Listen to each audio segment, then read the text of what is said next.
मुलांना एक लक्ष द्या इकडं. वन्स एकक, 10 दशक, 100 म्हणजे शतक. इथं संख्या किती दिली 853. 853. पण याचं जर मूल्य काढायचं असेल दर्शनी किंमत 8 आहे ना, इथं बघ इथं मांडा.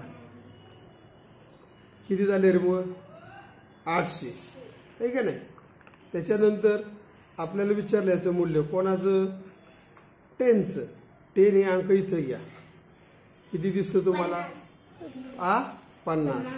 आणि मात्र युनिट वन्स असा 3 राहतं बरोबर. मग हे अशा आपण संख्याचं काय करू शकतो विस्तारित रूप करू शकतो. आपण स्थानिक किंमत करू शकतो. आणि या ठिकाणी भरपूर अंक आहे.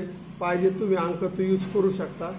बदल समजा इथं 2 वापरला त्याचं किंमत 20 ठीक आहे ना.